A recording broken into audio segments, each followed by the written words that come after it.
Many people believe that you can only really become fluent in a language as a child, because kids are like sponges. They absorb everything effortlessly, while as an adult you can learn basic communication in a second language, but you'll always have a strong accent and never really sound as fluent as a native speaker.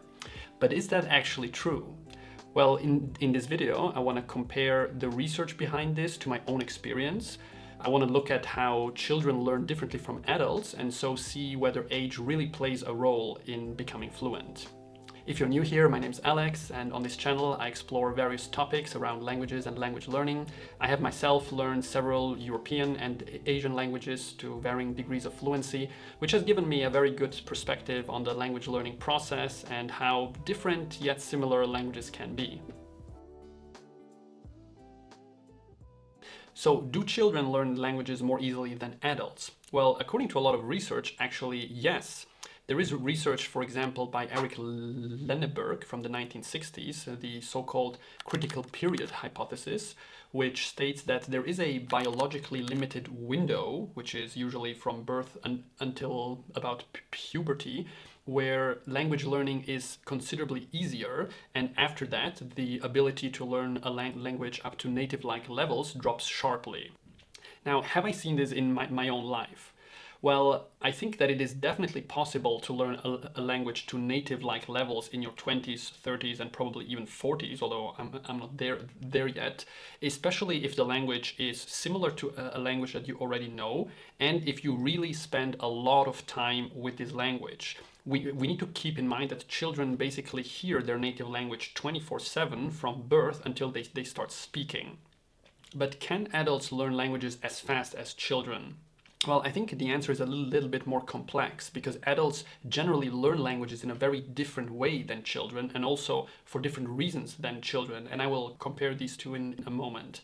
But first I would like to look at another research by MIT from 2018, where they tested over 500,000 people on English grammar, and they found that the ability to learn a language to native-like levels drops sharply again after the age of 17 or 18. So according to these researches, children learn more easily than adults. But in my experience, I think this mainly comes down to the fact that children actually learn differently from adults. And I think that a lot of these differences can be minimized and overcome with the right approach and practice, which is what I want to discuss now. Now, let's look at how children and adults learn languages differently, and I would like to break down this comparison in three factors: biological factors, societal factors, and environmental factors. So let's start with biological factors. These are factors that are given by nature and are therefore more difficult to change. One is, for example, brain plasticity. It is a fact that the brains of children are more malleable than those of adults. They are more able to form new neural connections. But at the same time, the brain is a muscle and can be trained. So it's the same as that it is easier for a 15-year-old to be physically fit than for a 40-year-old, but that doesn't mean that a 40-year-old cannot train themselves to be similarly physically fit as a 15-year-old. In the same way, children have an advantage of brain plasticity in learning languages or in learning anything, but it doesn't mean that as adults we cannot train ourselves to keep similar levels of ability of learning new things and therefore new languages. Another biological factor is the ability to differentiate different sounds. So research shows that around the age of 1 year old, the ability to hear non-native sounds drops sharply in children. And that is why, for example, adult Japanese people struggle to differentiate between L and R. Now, this is something which I don't see in my experience at all. I have learned a lot of languages past the age of 20, which contain sounds that don't exist in the languages that I grew up with, and that differentiate between sounds that I didn't know before. For example, in a language like Russian, the E sound, the difference between T and T, or the L like li or li, these are sounds that don't exist at all in my native languages, and I've still learned to pronounce them and to hear them and differentiate them. Or another example is, for example, the Chinese difference between Jian and Zhang, or Chan and Chang. So this is something that may be quite individual. Some people find it easier to learn these sounds than others. But this is again something which, in my opinion, can absolutely be trained. So just like the mental muscle can be trained, like the brain, in the same way, the ability to differentiate these sounds, perhaps it doesn't happen as fast and as easily as for small children, but I think that as an adult with enough training and enough exposure, you can absolutely learn to hear and differentiate sounds which you had never heard before. And the third biological factor is muscle memory. Now, when we speak, our muscles move in a certain way to produce certain sounds. And muscles have a memory, so they remember to move always in the same way in order to always produce the same sounds.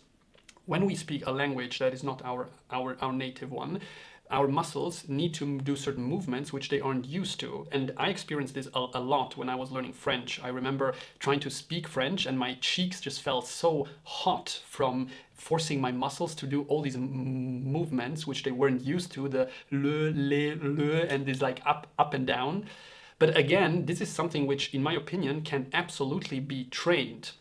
It is perhaps not as easy as for a child. Certainly muscles do become stiffer with age, but it is something that can absolutely be trained.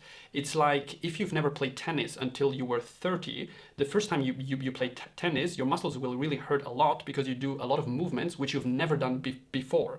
But if you then play tennis every day for years and years and years, you can absolutely train your muscles much more than a 5-year-old would playing tennis. So in the same way, also the muscle memory in your mouth can be trained. Can you become as precise in your pronunciation as a native speaker? Perhaps not 100%, but in my opinion, you can get very close to it with enough training. So these three biological limits, the brain plasticity, the ability of hearing, and the muscle memory, these are biological facts. It is a fact that the body becomes stiffer over time.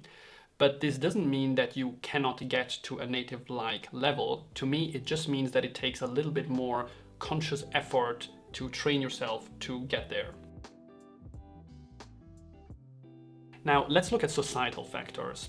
So while biological factors are those that nature forces upon us, societal factors are those that society forces upon us. The first one that I would like to talk about is self-consciousness.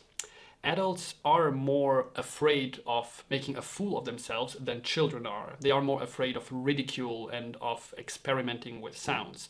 And this is because in the adult world, there are certain expectations of how you should behave.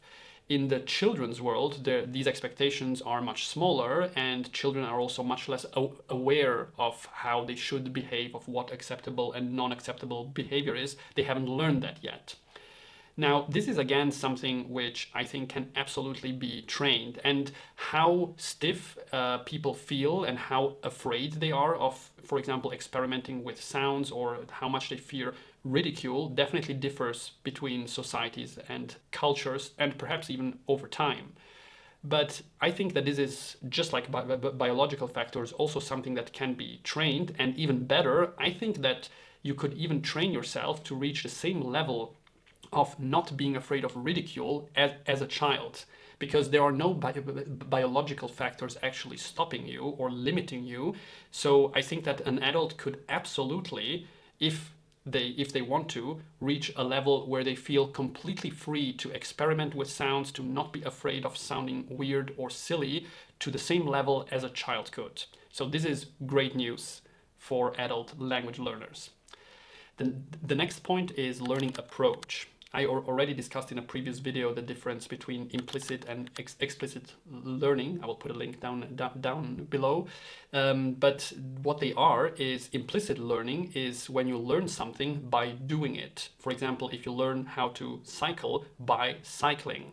And the implicit learning is a process where your whole body learns something. When you cycle, you think about it, you feel it, you move, you even hear it, you smell it, your whole body learns it. And when you have learned it, then afterwards you can do it without thinking about it consciously, because you don't only know it in your mind, but your whole body knows it. while explicit learning is rational learning. It is if you learn how to ride a bike by reading a book, a manual on how to ride a bike. Or in the case of languages, it is learning grammar rules, learning verb tables, knowing that the past tense of go is went, but actually probably not being able to really use it quickly in a sentence, but having to think about it. Now, children have much more of a tendency to learn implicitly, to use implicit learning when they learn anything new. And as adults, we have more of a tendency to use explicit learning, to want tables, to want structure, to want to learn certain lists and memorize things. And this is a societal factor because it is how society teaches us that we should learn, because in school we learn lists and tables and certain rules. And as I discussed in this video, we can only learn a language to fluency if we at some point switch to implicit learning, which means that we can speak the language without thinking about it because we just know it. And that is because you cannot become fluent in a language, speak it fluently, if you always have to think about grammar rules, if you always have to think about conjugations and so on. It is just a cognitive overload. So children have the advantage in that case that they have more of a tendency to learn the language with implicit learning. But this is again something which can absolutely be trained. Adults can be trained to approach a language with implicit learning rather than explicit learning. And the third societal factor is identity. Adults have a much more solidified identity of who they are, of what their language is and what their language sounds like. And so they also have more of a resistance towards anything which is foreign and sounds different, while children have a much less formed identity and therefore are much more open to different languages, different sounds. Now, of course, this varies from person to person. It does depend a lot on the person's character, but it is also something which naturally increases over time, that we feel much more fixed in our own identity. But again, like all the other societal factors, I think this can absolutely be trained. I think that someone could absolutely train themselves to completely give up their own identity and immerse themselves and adopt a new language identity. I'm not saying that it is easy. It's definitely not easy, and it will, to a lot of people, feel like betrayal. But it is something which, in my opinion, can absolutely be trained, and it's something that I can also see in myself. I notice sometimes when I speak languages like Chinese or Japanese that I think I could sound even more native, like if I wanted to, but there is a little bit of a resistance in me that doesn't want to. And that is really stupid. That is really silly. I could really just pretend that I didn't speak any other language and just really sound like a native Chinese. I think if I tried hard, I could really overcome that mental barrier and sound like a native speaker. The third type of factors that I want to discuss are environmental factors. I think that it is actually quite difficult to compare how children and adults learn languages, mainly because of these environmental factors, because the environment in which children and adults learn languages is usually very different.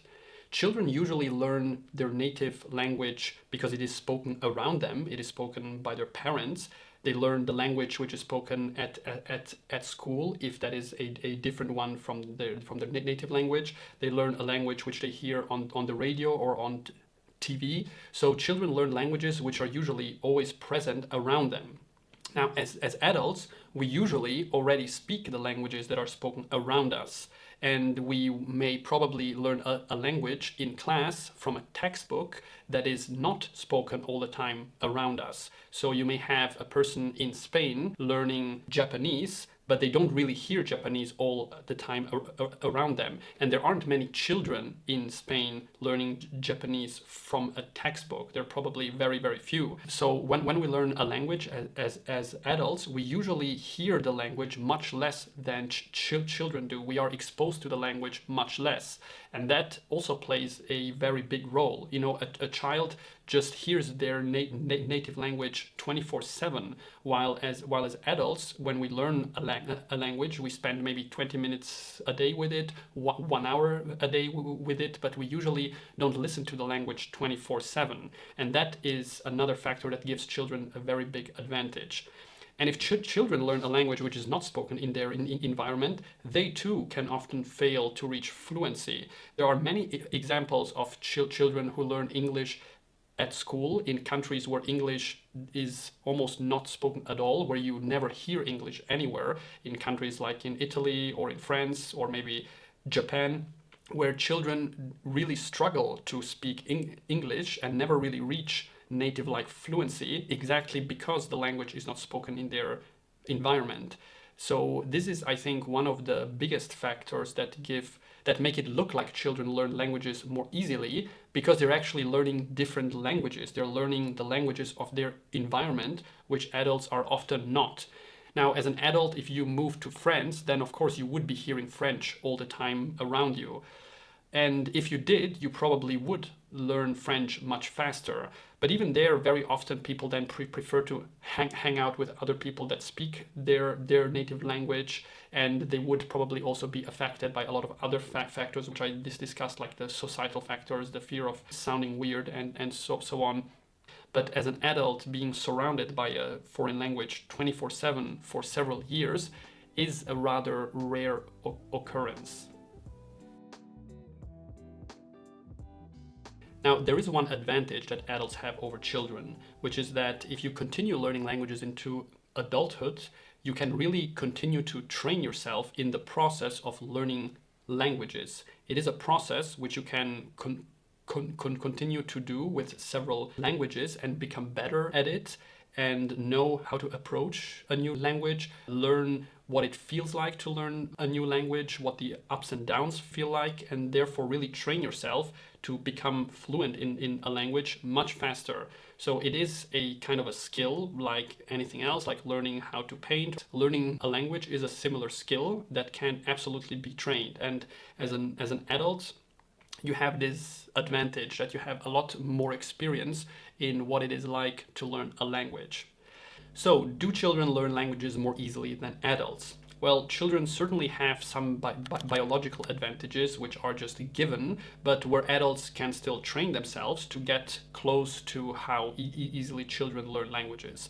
There are some societal factors where children also have an advantage, but again, adults can, in my opinion, definitely train themselves to become as close as possible to children in these societal factors. And we have in environmental factors, which mean that actually the languages that children learn are very different from the languages that adults learn, and that actually makes it a bit difficult to compare how quickly and easily children learn languages compared to adults. But in my life, I have learned lots of languages past the age of 20. I couldn't speak any French at all until I was 22 when I started learning French. And I have reached a level where several French people told me that I speak French without any grammar mistakes, with a very good pronunciation, almost native-like. And I also notice myself when I speak French or when I speak Dutch, which is another language that I only started learning when I was 25. I have reached a level where I definitely think in Dutch when I speak Dutch and think in French when I speak French. So I think that reaching native-like fluency in adulthood is definitely possible. I don't think that there is a very strict age limit. And I've also seen other people on YouTube who are in their 80s and are still learning languages. There are certain factors, of course, that influence how we learn languages, that change over time and change with age. But I think that this is great news for us language learners, because it means that we can absolutely continue to learn languages in our 40s, 50s, and 60s. I'm absolutely convinced that if we keep on learning a language every day and we train ourselves in it, we can reach fluency in almost any language. So thanks a lot for watching this video. I hope you found it interesting and insightful. If you have any comment, please write it below. I try to always reply to all the comments. Thanks a lot for watching, and I'll see you next time. Bye bye.